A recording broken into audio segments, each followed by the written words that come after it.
días a todos. Es un privilegio poder leer en esta mañana y compartir con vosotros un capítulo más del viaje que estamos realizando en el libro de Hechos. Para ello quiero en primer lugar que leamos juntos el capítulo 6,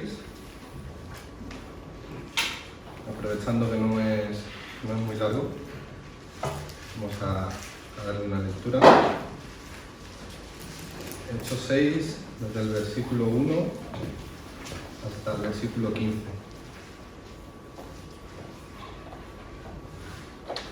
Dice la palabra del Señor: En aquellos días, como creciera el número de los discípulos, hubo murmuración de los griegos contra los hebreos, de que las viudas de aquellos eran desatendidas en la distribución diaria. Entonces los 12 convocaron a la multitud de los discípulos y dijeron: No es justo que nosotros dejemos la palabra de Dios para servir a las mesas. Buscad, pues, hermanos, entre vosotros a 7 varones de buen testimonio, llenos del Espíritu Santo y de sabiduría, a quienes encarguemos de este trabajo. Y nosotros persistiremos en la oración y en el ministerio de la palabra. Agradó, pues, la propuesta a toda la multitud, y eligieron a Esteban, varón lleno de fe y del Espíritu Santo, a Felipe, a Prócoro, a Nicanor, a Timón, a Pármenas y a Nicolás, prosélito de Antioquía, a los cuales presentaron ante los apóstoles, quienes, orando, les impusieron las manos. Y crecía la palabra del Señor, y el número de los discípulos se multiplicaba grandemente en Jerusalén. También muchos de los sacerdotes obedecían a la fe.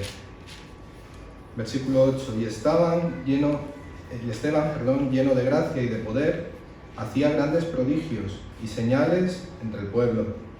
Entonces se levantaron unos de la sinagoga, llamada de los libertos, y de los de Cirene, de Alejandría, de Cilicia, de Asia, disputando contra Esteban. Pero no podían resistir a la sabiduría y al espíritu con que hablaba. Entonces sobornaron a unos para que dijesen que le habían oído hablar palabras blasfemas contra Moisés y contra Dios. Y soliviantaron al pueblo, a los ancianos y a los escribas, y arremetiendo le arrebataron y le trajeron al concilio.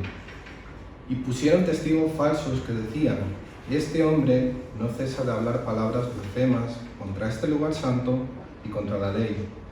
Pues le hemos oído decir que ese Jesús de Nazaret destruirá este lugar y cambiará las costumbres que nos dio Moisés. Entonces todos los que estaban sentados en el concilio, al fijar los ojos en él, vieron su rostro como el rostro de un ángel. El Señor bendiga su palabra. Bien, antes de comenzar a adentrarnos en este pasaje, quería explicaros que lo he dividido en 2 partes. En primer lugar, del versículo 1 al 7, y la segunda parte del 8 en adelante. Como todo, debemos ponerlo en contexto. Estamos realizando un viaje en Hechos que creo que se resume a la perfección en el versículo 8 del capítulo 1. Si queréis acompañarme, Hechos 1, versículo 8 dice: Pero recibiréis poder cuando haya venido sobre vosotros el Espíritu Santo, y me seréis testigos en Jerusalén, en toda Judea, en Samaria y hasta lo último de la tierra. Estamos viendo, a partir del relato de Lucas, el proceso de extensión del Evangelio, según el programa descrito precisamente en este versículo. Vemos 4 periodos o procesos de expansión del Evangelio. En el primero de ellos, la evangelización de Jerusalén. Sabemos y hemos visto ya que era la sede de los falsos guías del judaísmo que rechazaron y crucificaron al Mesías. Posteriormente, en el versículo sigue diciendo la evangelización de toda Judea, periodo que está estrechamente relacionado con el ministerio de Pedro. Sigue diciendo la evangelización de Samaria, que abarca la totalidad de Palestina, y posteriormente la extensión del testimonio hasta los confines de la tierra. Vamos a ver en el capítulo 6 y veremos en el capítulo 7, aunque no hoy, que estamos en un periodo de transición, en un periodo en el que la Iglesia y la organización de la misma se encuentra inmersa en cambios. Ha llegado el Evangelio a Jerusalén hasta tal punto, como hemos leído en el versículo 7 del capítulo 6, que gran multitud de sacerdotes comienzan a obedecer a la fe. Se trata de un momento en el contexto propicio para convertirse al Señor. Pero, y este pero iría en mayúsculas, comienzan problemas. Existen problemas. Y ante los problemas hay que buscar soluciones en la dirección del Señor.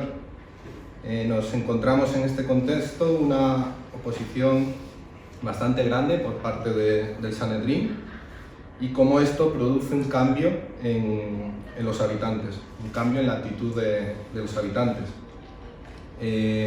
Vamos a ver en el capítulo 6 lo que conocemos como el martirio de Esteban y la posterior persecución que se comienza a sufrir en Jerusalén, lo que hace que la iglesia se diezme, tanto por los creyentes que mueren como por aquellos que tienen que huir. La iglesia queda mermada en este contexto a una compañía, a un grupo de pobres, por así decirlo, en cuanto a números, muy apegados a los ritos de sus padres. Y este periodo de transición nos va a mostrar también el inicio de la evangelización de Palestina, como hemos visto en el primer versículo que hemos leído, gracias al testimonio de los esparcidos, al testimonio de aquellos que tienen que huir. Vamos a ver en el capítulo 6 también la elección de los 7 administradores o diáconos, en un contexto de auge o de éxito de los judíos helenistas. Los judíos helenistas está relacionado con aquellos que eran de habla griega. Vamos a ver también cómo esto es el puente o el enlace para la extensión del Evangelio hacia el mundo gentil, hacia los gentiles. El testimonio de Esteban, aunque el desarrollo de su discurso ya sería en el capítulo 7. Entonces estamos en este contexto de transición. Quiero que os quedéis con eso. Un periodo en el que la Iglesia está naciendo en cuanto a su estructura y es un periodo de cambios. Esta primera parte, del versículo 1 al 7, la he titulado Los siervos de la Iglesia primitiva. En estos 7 versículos, en estos 7 primeros versículos, vemos lo que ocurre, producto del crecimiento de la Iglesia, y la función de los líderes principales, cuál es la colaboración que tiene y la función que prestan con el resto de la congregación. Como os he dicho, estamos en un momento en el que la estructura de la Iglesia no está consolidada. Estamos en un momento en el que la estructura comienza a conformarse y está en un periodo de cambio también. Hasta el momento la congregación de Israel venía establecida o se basaba en la estructura de las sinagogas, en el ministerio de los ancianos. Entonces, básicamente este es el organigrama del que partimos, del que teníamos, una organización básica y existente. Pero, como hemos leído, en la medida que van surgiendo necesidades, se va haciendo necesario el crear áreas de ministerio y personas que se encarguen de cubrir esas necesidades. En un principio no necesitamos una gran estructura, sino que la estructura va cambiando de acuerdo a las necesidades de las personas. La Iglesia, como vamos a leer a continuación, va a enfrentar un problema en un tiempo de transición, en un tiempo de cambio. Y vamos a ver cómo ese problema es el que da precisamente paso a ese cambio en la estructura y en la organización de la Iglesia primitiva. ¿Cuál es el problema que surge en la Iglesia? Dice el capítulo que hemos leído: en aquellos días, como creciera el número de los discípulos, hubo murmuración de los griegos contra los hebreos, de que las viudas de aquellos eran desatendidas en la distribución diaria. Lo primero que vemos en este versículo y que no debemos pasar por alto no es el problema. Vemos que estamos en un contexto de crecimiento de la iglesia. En aquellos días, como creciera el número de los discípulos. ¿Por qué? Tenemos que preguntarnos, ¿por qué se produce este crecimiento? ¿Qué está ocurriendo? Si queréis acompañarme al capítulo 5, que lo vimos hace unas semanas, versículos 41 al 42. Capítulo 5, versículos 41 al 42. Y ellos, dice, salieron de la presencia del concilio, gozosos de haber sido tenidos por dignos de padecer afrenta por causa del nombre. Y todos los días en el templo y por las casas no cesaban de enseñar y predicar a Jesucristo. La clave del crecimiento de la iglesia está aquí. Además es interesante ver cómo por primera vez en este libro se les llama a los siervos discípulos. Y se les llama discípulos precisamente porque están cumpliendo con el primer mandato de nuestro Dios, ir y predicar, enseñar a Cristo. Por esto está creciendo la iglesia en este contexto. Creo que es una filosofía además que debería instaurarse o que debe estar instaurada en las iglesias. Persona que quiere escuchar al Señor, persona que viene a la iglesia, se acerca a nosotros, debe recibir los elementos básicos y necesarios para un crecimiento espiritual. Seguimos adelante, vemos ahora el conflicto que surge en la iglesia. En el versículo 1 vemos que producto del crecimiento de la iglesia surge precisamente el problema. Y es que, y esto es una teoría que he sacado a partir del texto, siempre que hay personas, hay problemas. Tenemos esa virtud del ser humano.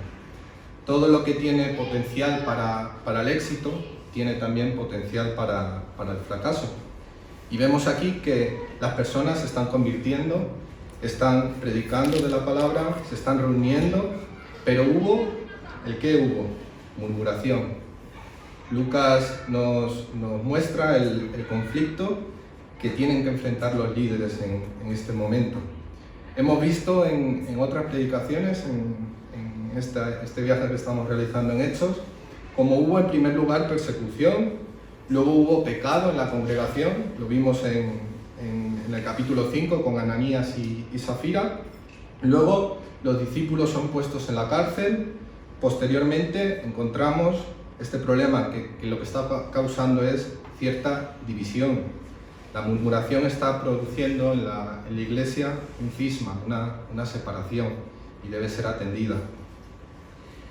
Esto me recordaba algo importante y que igual no nos gusta como congregación o como seres humanos, y es que es uno de los pecados más habituales en la iglesia, la murmuración. Y la murmuración surge o está relacionada con el hecho de que hay alguien en la iglesia, o alguien o varios hermanos, que están teniendo una lengua demasiado larga. Y lo que produce es la división, si no se atiende este problema. Fijaros que estamos en un contexto, la iglesia se caracterizaba por, la iglesia del primer siglo, porque existía comunión entre ellos oraban juntos, ellos comparten juntos, suplen las necesidades juntos, y aún así surge la murmuración. Yo creo que esto también nos debe llamar a nosotros. Existe comunión entre nosotros, existe oración conjunta de la congregación, estamos compartiendo juntos, suplimos las necesidades juntos. Aún en este contexto surge el problema, surge la murmuración.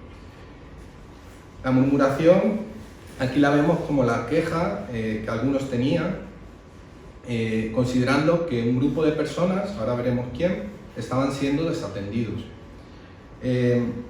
Como hemos visto, pienso que alguien que no viene a la iglesia y que se entera de lo que en la iglesia está ocurriendo, es precisamente porque está asistiendo alguien, una persona que no está amando a sus hermanos y que no está amando a la iglesia, porque no se puede amar a Dios ni a los hermanos y posteriormente hablar mal fuera de ellos. Y lo que estamos haciendo es dividir a la iglesia. Y eso no lo digo yo, lo dice la palabra del Señor. Si queréis buscar posteriormente, en 1 Corintios 10:10 dice: ni murmuréis como algunos de ellos murmuraron y perecieron por el destructor.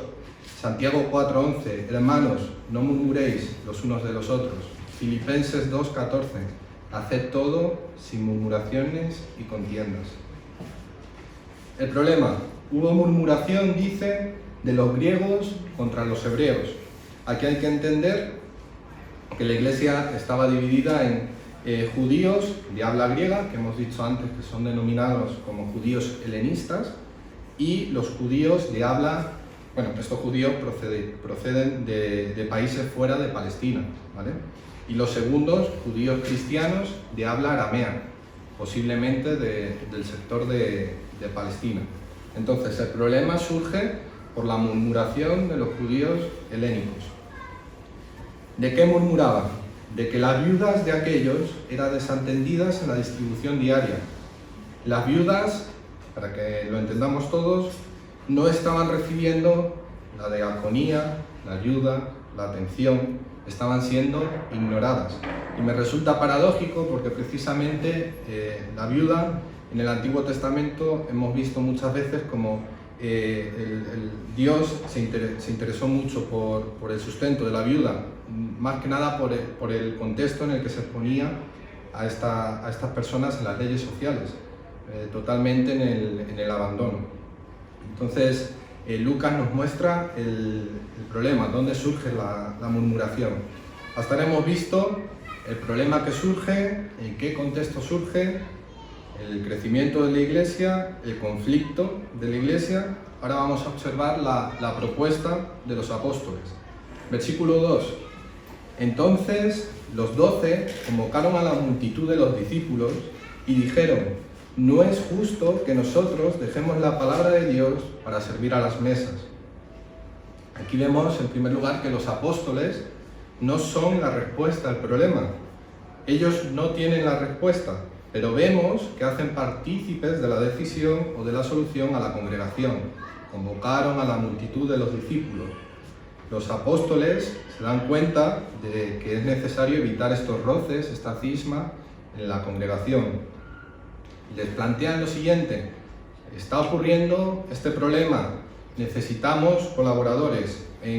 Como hemos dicho, estamos en un contexto de crecimiento que ha llevado a que aumente la complejidad de la administración de los fondos de la iglesia, y esto ocurre debido al aumento del número de miembros. Se produce, por lo tanto, una necesidad administrativa en la que la comunidad de Jerusalén necesita establecer ciertos criterios y ciertas personas que tienen que servir a esta nueva área, conforme a lo que el Señor les enseña. Y vemos aquí que ante esta necesidad se busca nombrar a 7 hermanos para proveer esta solución. Estos hermanos no solo se iban a dedicar, como hemos leído en el caso de Esteban, a la administración de los fondos, sino que iban a trabajar en lo que el Señor les señalase, conforme al don de cada uno, el don que cada uno había recibido. Esto lo podemos ver en 2 Corintios 3:17, porque el Señor, dice, es el Espíritu, y donde está el Espíritu del Señor, allí hay libertad. Entonces vemos como al buscar la solución, el liderazgo no fue dictatorial, pero tampoco excesivamente democrático. Ellos convocan a la congregación, pero establecen prioridades. ¿Qué prioridades? Y dijeron: no es justo que nosotros dejemos la palabra de Dios para servir a las mesas. Les plantearon la siguiente situación: lo que estamos haciendo no agrada al Señor. Existe una prioridad en el liderazgo, y es que el apóstol no puede dejar la palabra del Señor para servir a las mesas, como dice. Ellos no debían abandonar el estudio de la palabra. Ellos necesitaban esa ayuda ante el aumento de creyentes para poder suplir todas las áreas, todas las necesidades. El Señor le dijo a Pedro: apacienta, pastorea mis ovejas. Y el pastorear tiene que está relacionado precisamente con proveer a la congregación, a las ovejas, de buenos pastos. Las ovejas no comemos cualquier pasto, y no está mal que ayuden al área de servicio, no está mal que se dediquen al área de misericordia, pero existe un orden que estableció el Señor y que ellos tenían que priorizar, y es precisamente dedicarse al estudio de la palabra. Dice Efesios, lo podéis ver posteriormente, Efesios 4, versículos 11 al 12. Y él mismo constituyó a unos apóstoles, a otros profetas, a otros evangelistas, a otros pastores y maestros, a fin, versículo 12, de perfeccionar a los santos para la obra del ministerio, para la edificación del cuerpo de Cristo. Los líderes les están diciendo a los miembros de la congregación: queridos, tenéis que hacer el ministerio, tenéis una labor, y nosotros en estos momentos tenemos otra. Tenemos que recibir la palabra de Dios y compartir la palabra de Dios. Ahora presentan la solución ante todo esto. Dice el versículo 3: buscad pues, hermanos, de entre vosotros a 7 varones de buen testimonio, llenos del Espíritu Santo y de sabiduría, a quienes encarguemos de este trabajo. En primer lugar, instan a la congregación a buscar con diligencia dentro de la propia congregación. Y aquí se me planteaba una pregunta: si no hay gente que se involucre, si no hay gente dispuesta, ¿cómo va a crecer la iglesia? Estos hombres son convocados para ser servidores en un periodo de transición, diáconos, es decir, para el servicio de la obra. Y se establecen además los requisitos que deben tener estos varones. Deben ser varones de buen testimonio, llenos del Espíritu Santo y de sabiduría. En primer lugar, como hemos visto, varones de dentro de la congregación que tenían que tener una buena reputación, que su integridad debía ser notoria, y su virtud también. Hombres confiables, hombres que no hayan caído, sino que cuando caen están dispuestos a ponerse en pie, a reconocer sus faltas y servir al Señor. No son hombres que no pecan, sino que saben controlar sus vidas. Son hombres que saben hacer el bien, hombres que tienen cuidado de la iglesia, que aman al pueblo del Señor, personas que no buscan el reconocimiento público, sino que buscan que se vea a Dios en su servicio, llenos del Espíritu Santo. En otras palabras, hombres espirituales, no guiados por la carnalidad, sensibles a la dirección del Espíritu, hombres que practican la misericordia, que practican el servicio, hombres que tienen lealtad y fidelidad, y que al servir a sus hermanos sirven a Dios, llenos de sabiduría. ¿Por qué tienen que estar llenos de sabiduría? Porque son personas que van a suplir necesidades, y toda persona que tiene una necesidad exige y demanda. Y a la hora de buscar una solución deben ser hombres que demuestran su sabiduría en buscar la dirección en el adecuado uso de la palabra. Si queréis más requisitos de los diáconos, lo podéis leer en 1 Timoteo 3, versículos del 8 al 13. No lo voy a leer porque tengo para rato todavía. Entonces, más requisitos, 1 Timoteo 3, del 8 al 13. Seguimos en el versículo 4. Y nosotros, los apóstoles, persistiremos en la oración y en el ministerio de la palabra. Aquí hay 2 puntos muy importantes de la prioridad del liderazgo, de la prioridad del ministerio. En primer lugar, vemos que dedican su tiempo a orar fervientemente por el pueblo de Dios, clamar por sus necesidades, pedir la dirección del Señor. En segundo lugar, vemos que dedican su tiempo al ministerio de la palabra. Hay una frase que me gusta mucho de John Wesley, un famoso teólogo, que dice: si no lees, no prediques. Estamos en un periodo de transición en lo que es necesario que pensemos qué saben ellos, qué saben los apóstoles de la Biblia en este momento, de la palabra del Señor. Ellos conocen el Antiguo Testamento y tienen la labor de empezar a entender el Antiguo Testamento a partir de la obra consumada de Cristo. Y para ello necesitan dedicarse, en primer lugar, como hemos visto, a la oración ferviente y en segundo lugar, al ministerio de la palabra. Seguimos en el versículo 5.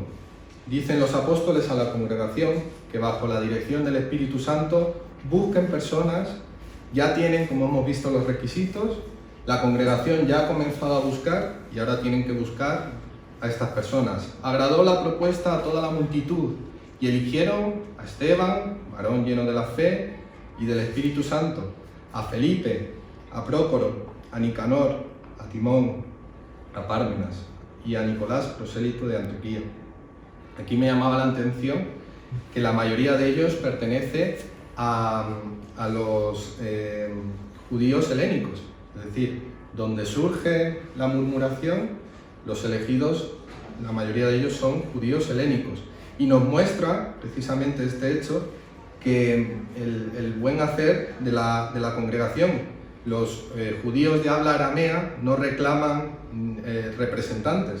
Comenzamos a ver un claro ejemplo de este puente que se va a establecer para que el Evangelio llegue al mundo gentil. Sigue diciendo en el versículo 6, a los cuales presentaron ante los apóstoles, quienes orando les impusieron las manos.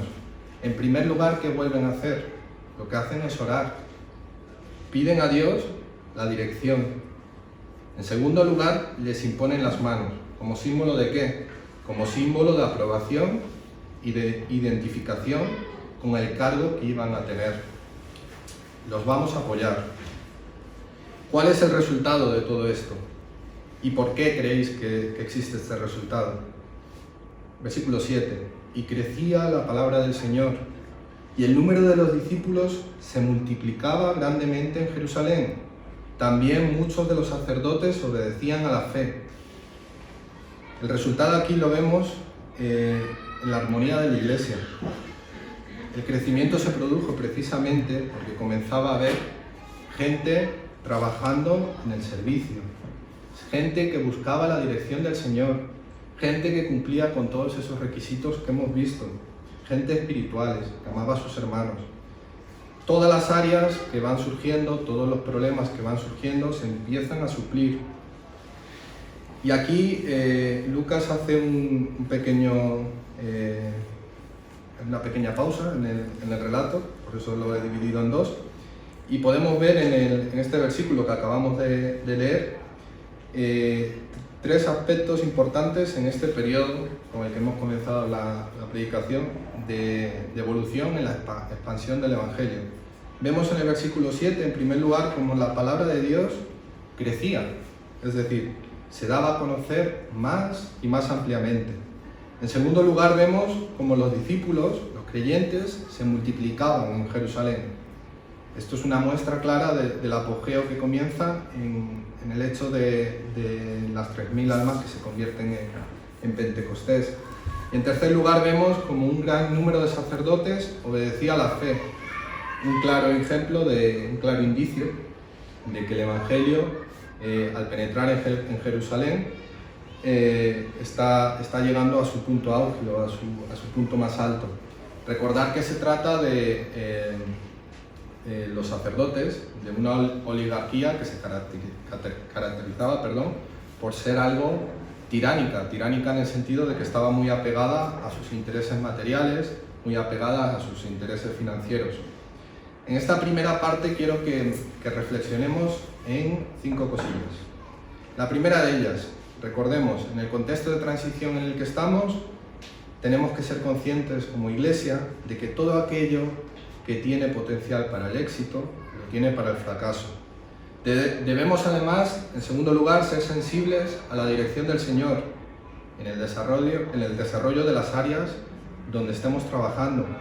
En tercer lugar, necesitamos colaboradores dispuestos a servir, colaboradores que cumplan con todos estos requisitos que hemos leído. Además, estamos viendo cómo nos acercamos poco a poco, y ahora vamos a ver un cambio en el relato, al fin de aquellos hermosos días en el que el testimonio avanzaba de forma imparable en Jerusalén. Y vemos, por último lugar, otra nueva oportunidad que les da Dios a esta ciudad rebelde de rendirse ante su Mesías. Vamos a seguir en el versículo 8, ¿vale? Vamos a ver cómo dentro de la iglesia se comienza a hablar de la figura de Esteban. Esteban no comienza a servir en este momento. Esteban estaba sirviendo antes en la congregación, y esto me hacía preguntarme a mí mismo, y creo que deberíamos preguntarnos todos: ¿estoy siendo de bendición en la iglesia? ¿Estoy siendo de bendición en la obra del Señor? ¿De qué manera estoy sirviendo? ¿Soy de bendición dentro de la obra del Señor? Esto cada uno que reflexione y que conteste. He buscado el significado del nombre de Esteban, y Esteban, no sé si lo sabéis, pero significa corona de victoria o guirnalda. Creo que está muy relacionado con la personalidad de Esteban. Dice la palabra del Señor que era un hombre de buen testimonio, era un hombre, un creyente espiritual, un hombre con sabiduría, que conocía la palabra, que vivía la palabra. Lo podemos leer en el versículo 3. Versículo 8. Y Esteban, lleno de gracia y de poder, hacía grandes prodigios y señales entre el pueblo. Esteban fue fiel en lo mucho y en lo poco. Fue un hombre que se entregó a la mano del Señor. Era un hombre de conocimiento, un hombre con denuedo, con facilidad, con amor por enseñar la palabra del Señor. Sigue diciendo el versículo 9. Entonces se levantaron unos de la sinagoga llamados de los libertos, y de los de Cirene, y de Alejandría, de Cilicia y de Asia, disputando con Esteban. Esto era una práctica habitual. He estado leyendo varios comentarios en los que se dice que cada comunidad se cree que tenía su propia sinagoga. Y la de los libertos, en este caso, que es la primera que nombra, estaba conformada por judíos helenistas que antes estaban sujetos a la esclavitud, pero que eran libres para organizar su propia sinagoga en la capital de la nación. Además, se cree que a este hogar de los judíos helenistas se cree que incluso en ella participaba Saulo. Fue miembro de la congregación y participó en más de una de las discusiones que allí tenían lugar. Esteban se convirtió en este contexto en un apologista, en un defensor del Evangelio. Me preguntaba según leía esto, ¿y de qué discutían? ¿Qué hablaban? ¿Qué era lo que trataban en las sinagogas? Y básicamente se podría resumir en lo siguiente: Esteban confrontaba a los guías de las sinagogas con el hecho de que las profecías del Mesías estaban cumplidas en la persona de Jesús de Nazaret, y les confrontaba con la consecuencia de la resurrección y de la nueva era que se inauguraba en esa resurrección. Sigue diciendo el versículo 10: pero no podían resistir a la sabiduría y al espíritu con que hablaba. Literalmente era un varón imparable. Un varón no es que hablase más fuerte que tú o que yo, era un varón que lo hacía con elocuencia, con conocimiento del Señor, con la guía del Señor. Esteban presentó argumentos claros, como hemos dicho, argumentos fuertes de que Cristo había cumplido la profecía. Y esto lo desarrollaremos en el capítulo 7, no quiero tampoco entrar. Esteban tiene la capacidad de unir el Antiguo Testamento con el cumplimiento de Cristo y de Cristo resucitado. El Señor le da a Esteban una especial autoridad. ¿En base a qué? En base a su ministerio, en base a su trabajo, para declarar que Jesús era el Mesías y para recalcar el nacimiento de la era de la gracia. ¿Cuál fue el resultado de todo esto? El resultado fue lo que vemos en el versículo 11. Entonces sobornaron a unos para que dijesen que le habían oído hablar palabras blasfemas contra Moisés y contra Dios. Comenzamos a ver, en primer lugar, el fanatismo de los líderes, comenzamos a ver los cargos contra Esteban, comienzan a preparar una acusación falsa, incluso sobornan a otras personas sin escrúpulos para levantar falsas acusaciones dentro de la congregación de Israel. Le estaban llevando directamente a lo que establecía la ley para estos casos, la lapidación. En el testimonio de Esteban, para mí lo importante es lo que dice Filipenses 1:20. Filipenses 1:20 dice que el siervo de Dios testifica del poder del Espíritu, sea por su vida, sus obras, sus palabras o su muerte. Dice el versículo 12, y soliviantaron al pueblo, a los ancianos y a los escribas, arremetiendo, le arrebataron y le trajeron al concilio. En primer lugar, preparan la acusación, manipulan a las masas, van preparando los cargos contra Esteban y finalmente lo toman violentamente y es llevado al concilio. Todo esto levantando un ánimo en contra de Esteban en la masa, en el pueblo.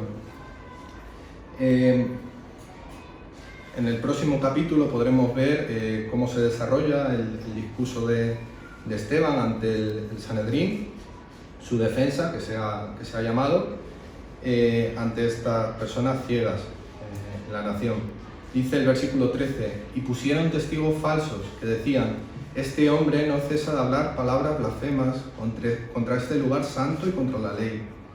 Presentan ya una acusación falsa contra Esteban, que lo único que intenta es silenciar la voz de este varón de fe a través de la muerte.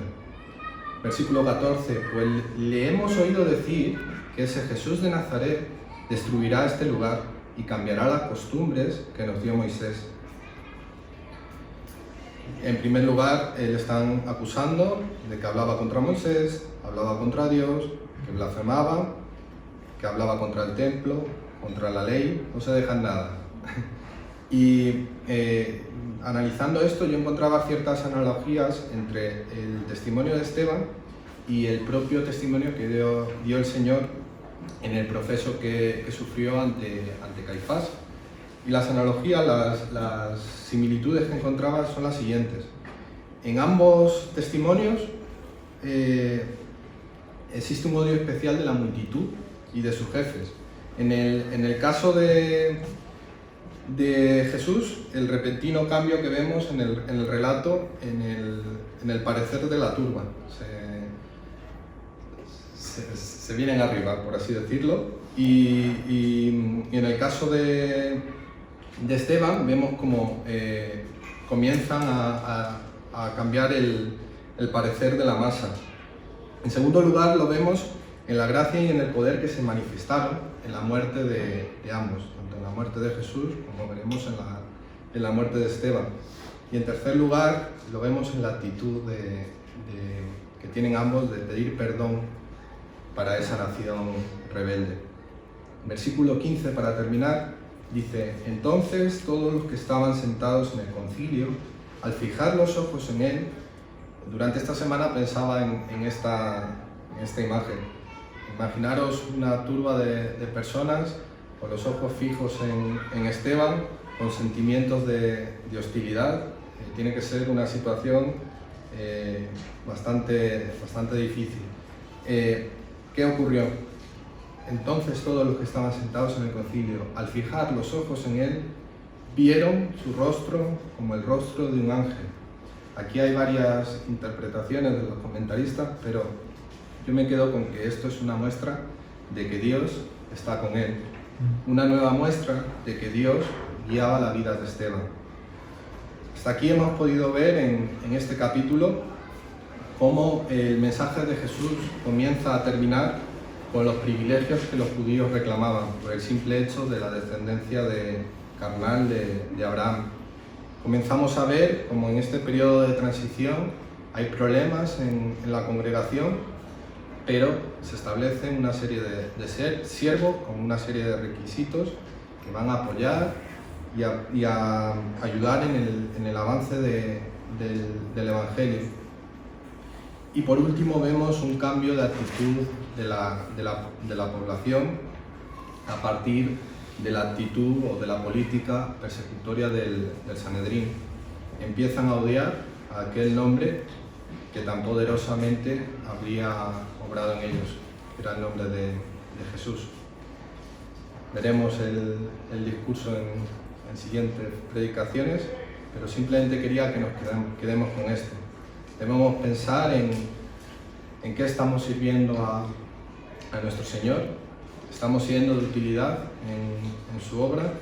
Tenemos ejemplos y muestras de cómo comenzó la iglesia primitiva, cómo se organizó, cuál es la organización que tenemos actualmente, y tenemos muestras de cómo se resolvieron los problemas y de personas, testimonios de personas de fe que se presentaron ante situaciones bastante complicadas y cómo aún en esas situaciones buscaron la dirección del Señor. Y en cuanto a los líderes, me quedo con lo que hemos leído. En primer lugar, y esto es extensible a todos, lo primero que hacen es orar fervientemente, buscando la dirección del Señor. Eso se puede ampliar a todas las facetas de nuestra vida. Y en segundo lugar, se centraban en el ministerio de la palabra, estudiaban la palabra, y esto también debe ser de aliento para nuestras vidas. Quiero orar y terminar con una oración. Sí, Señor, queremos darte las gracias por este día, gracias por este tiempo de lectura y de meditación en tu palabra que nos has permitido tener. Gracias, Señor, te damos porque en tus escrituras podemos ver, Señor, cómo has obrado en la iglesia, Señor, cómo sigues obrando en ella y cómo, Señor, nos das ejemplos de personas espirituales, personas que buscan tu dirección, que entregan sus vidas a ti, a tu servicio y que aman a la iglesia, Señor. Ayúdanos, Señor, a tener ese mismo amor por nuestros hermanos, a buscar, Señor, la dirección de nuestras vidas, a estar dispuestos a servirte, Señor, y a llevar el Evangelio, Señor, a todas aquellas personas que nos rodean, Padre. Gracias te damos por ello, te pedimos que nos ayudes en esta semana. Cuida a cada uno de nuestros hermanos, Señor, y llévanos con bien a nuestros hogares en esta mañana, Señor. Gracias, en el nombre de Jesús. Amén. Amén.